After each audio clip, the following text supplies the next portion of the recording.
Hello friends, welcome back my YouTube channel let's fulfil our dream. जैसा कि हमने article का जो चैप्टर है वो पूरा कंप्लीट कर लिया है। उसके बाद मैं आपके लिए आर्टिकल का प्रैक्टिस सेट 1 लेके आई हूँ। इस प्रैक्टिस सेट में मैंने आपको 10 क्वेश्चन करवाए हैं, 5 फिलअप्स रूप में और 5 ऑप्शन चूज़ करने वाले क्वेश्चन, जैसा कि एग्ज़ाम में पूछे जाते हैं। अगर आप को और सेट चाहिए इसी प्रकार के तो मुझे कमेंट करना, मैं आपके लिए और इसी टाइप के सेट प्रोवाइड करवाऊँगी। और यदि आपको कोई और दूसरा चैप्टर करना है, जो भी आपको चैप्टर पहले करना है उसको कमेंट सेक्शन में टाइप करना। मैं आर्टिकल के बाद, जैसे कि हमारा आर्टिकल आज कंप्लीट हो चुका है, प्रैक्टिस सेट होने के बाद हमारा आर्टिकल बिल्कुल कंप्लीट। उसके बाद अगर आप कहते हो कि और प्रैक्टिस सेट लेके आओ तो मैं प्रैक्टिस सेट लेके आऊँगी। और अगर आप कहते हो कि दूसरा जो भी चैप्टर आप नाम बताओगे मैं वही चैप्टर आपको कवर कराऊँगी, वो भी इसी तरीके से हैंडमेड नोट्स के साथ इजी लैंग्वेज में। तो चलिए हम अपना ये प्रैक्टिस सेट स्टार्ट करते हैं। अगर आपको प्रैक्टिस सेट और मेरी पिछली वीडियो अच्छी लगी हो तो मेरे चैनल को सब्सक्राइब करें, लाइक करें, कमेंट करें और अपने दोस्तों के साथ शेयर करें। चलिए हम अपना प्रैक्टिस सेट स्टार्ट करते हैं। हमारा फर्स्ट क्वेश्चन है, copper is blank useful metal.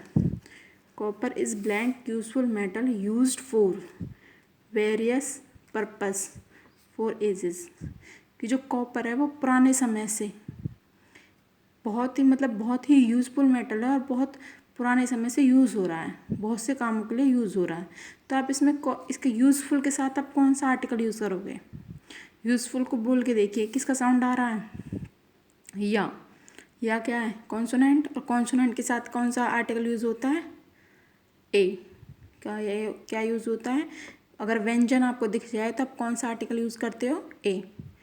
अगर किसी भी बच्चे ने पहली वीडियो मेरी ना देखी हो तो आप प्लीज़ पहले उसे देखिए, उसके बाद ही आपको ये सारा समझ में आएगा। तो कॉपर इज़ अ, कौन सा ऑप्शन सही होगा आपका? अ। A, option number 3 A, copper is a useful metal used for various purpose for ages. ठीक है जी। अब हमारा अपना second question, Ram is going. Ram going कहाँ जा रहा भाई? Blank United State and has no plan to return here soon.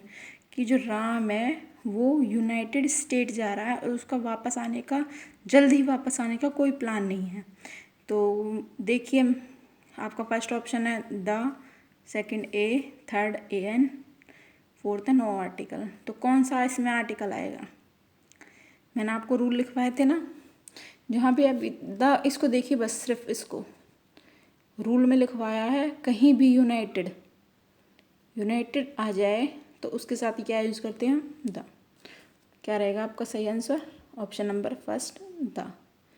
United word आ जाए तो क्या यूज़ करते हैं? द यूज़ करते हैं।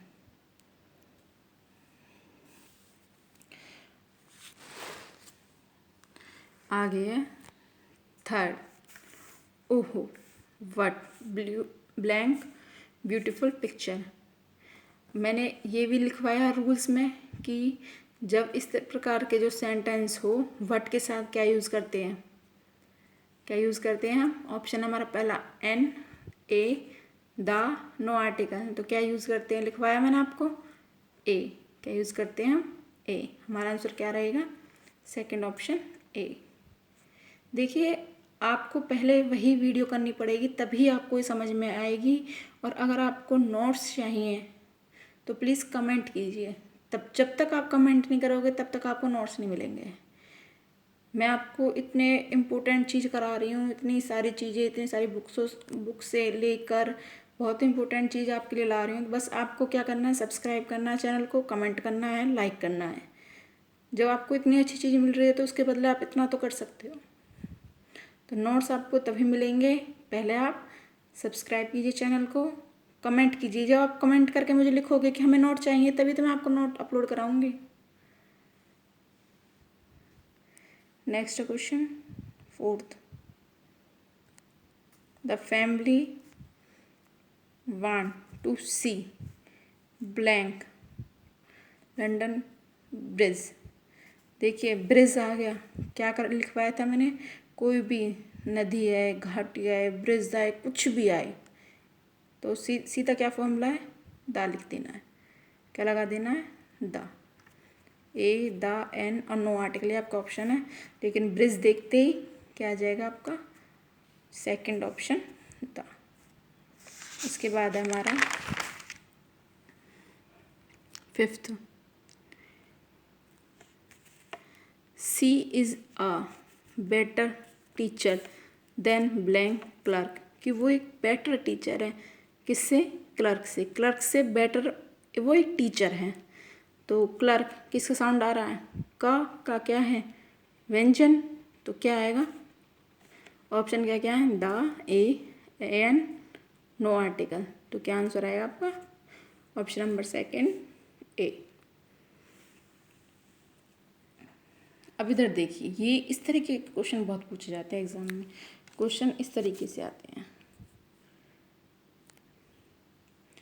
करुण हैज़ ए एक्सरे मशीन, ध्यान से पढ़ते चलिए, आपको 4 सेंटेंस दिए होंगे, 4 मतलब एक सेंटेंस को 4 पार्ट में डिवाइड किया होगा और आपसे पूछा है कि कौन सा पार्ट गलत है, ठीक है। तो Karun has a X-ray machine which is very significant for him due to many reason, fourth है नो एरर।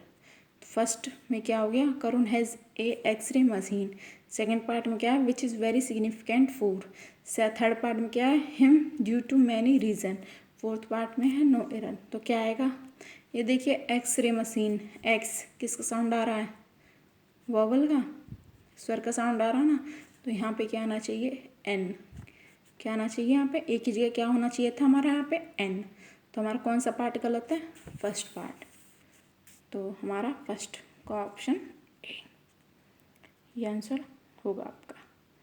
उसके बाद देखिए, it is only after blank, second option, second part है the match is over that people realise how exciting it was, fourth part है no error. First part, it is only after, कि ये match के बाद ही पता चला कि match कितना एक्साइटिंग था, तो it is only after, B है द मैच। देखिए क्या लिखा है, द मैच, क्या मैच के बारे में पहले बात हो चुकी है, इसमें ये तो डेफिनेट नहीं किया ना कौन सा मैच, तो इसका मतलब यहाँ पे द नहीं होना चाहिए, आफ्टर ए मैच आएगा, यहाँ पे क्या होना चाहिए, आफ्टर ए मैच, तो हमारा ऑप्शन नंबर बी इसका सही आंसर रहेगा, ऑप्शन नंबर बी। उसके बाद हमारा third, eight, the police asked us, police ने हमसे पूछा, अबाउट आवर मूवमेंट, हमारे मूवमेंट के बारे में, on a night of crime, D option, D A part है नो एरर। फर्स्ट है the police asked us, second part है अबाउट आवर मूवमेंट, थर्ड है on a night of crime. देखिए अगर यहाँ पे सिंपल नाइट होता, किसी निश्चित नाइट, अब यहाँ पे निश्चित क्या हुआ, कौन सी नाइट है, क्राइम वाली नाइट, कि क्राइम वाली नाइट के बारे में पूछा था हमसे, किसने, पुलिस ने, हमारी मूवमेंट के बारे में, तो ये तो डेफिनेट हो गया ना कि नाइट कौन सी नाइट है, कौन सी नाइट की बात हो रही है यहाँ पे, क्राइम वाली नाइट की, किसी सिंपल नाइट की बात नहीं हो रही। अगर किसी सिंपल नाइट को तो यहाँ पे कोई डेफिनेट नहीं किया होता तो ये ठीक था, लेकिन यहाँ पे क्या है, यहाँ डेफिनेट कर दिया, निश्चित कर दिया गया कि हम उस नाइट की बात कर रहे हैं जिस रात को क्राइम हुआ था, तो इसका मतलब जहाँ डेफिनेट कोई चीज़ हो जाती है वहाँ पे क्या आता है, द, तो इसका ऑप्शन नंबर सी, मतलब ये जो हमारा पार्ट है ये गलत है, और जो गलत है वही हमारा आंसर है, ये आपका आंसर है। The most happy marriage would be a union of a deaf man and a blind woman, no error। First part में क्या है, the most happy, second part में marriage would be. Third part में a union of a deaf man and a blind women, मतलब एक बहरे आदमी और एक अंधी औरत की जो शादी है वो सबसे अच्छी होगी। सबसे पहले यहाँ पे देखिए, यहाँ पे ये वर्ड देखिए क्या आ गया, यूनियन, और मैंने क्या लिखवाया था, जहाँ भी यूनियन, यूनाइटेड ये सब वर्ड आ जाएं वहाँ पे क्या लगा देना आपको, सीधा द। इन वर्ड के साथ क्या आता है, द। तो यहाँ पे जो ए ऑप्शन है, ये ए जो आया हुआ है गलत है। तो ये कौन से वाले पार्ट में आया है, हमारे सी वाले पार्ट में, तो हमारा आंसर होगा थर्ड का सी। आपको समझ आ गया ना, यहाँ भी यूनियन, यूनाइटेड ये सारे वर्ड आ जाएं वहाँ पे द। उसके बाद देखिए आप 10, he has come out with an unique proposal for his friend। Fourth option है D, no error. He has come, first part में he has come out, second part में with an unique proposal for his friend. देखिए ये क्या है, unique. Sound किसका आ रहा है, य का साउंड आ रहा है, तो क्या आना चाहिए इधर, ए। क्या आना चाहिए, ए, लेकिन यहाँ क्या आ रहा है, एन, जो कि रॉन्ग है। तो जो रॉन्ग है वही हमारा आंसर है। तो क्या है हमारा सेकंड का बी, यहाँ पे आना चाहिए था ए, लेकिन दे रखा है एन, इसलिए हमारा ऑप्शन बी ये हमारा सही है। तो यहाँ हमारा ये जो फर्स्ट जो सेट है वो कंप्लीट होता है। अगर आपको इसी टाइप के और सेट चाहिए और क्वेश्चन चाहिए तो आप कमेंट कीजिए, आपको सारी चीज़, नोट्स, सेट, MCQ सब चीज़ मिलेगी, लेकिन सिर्फ तब जब आप सब्सक्राइब करोगे, लाइक करोगे, कमेंट करोगे। आप तब, जब तक मेरे से कहोगे नहीं कि हमें ये चीज़ चाहिए, तो मुझे कैसे पता चलेगा कि आपको ये चाहिए। तो कमेंट कीजिए और मैं आपको ये सारी चीज़ें प्रोवाइड कराऊँगी। Thank you.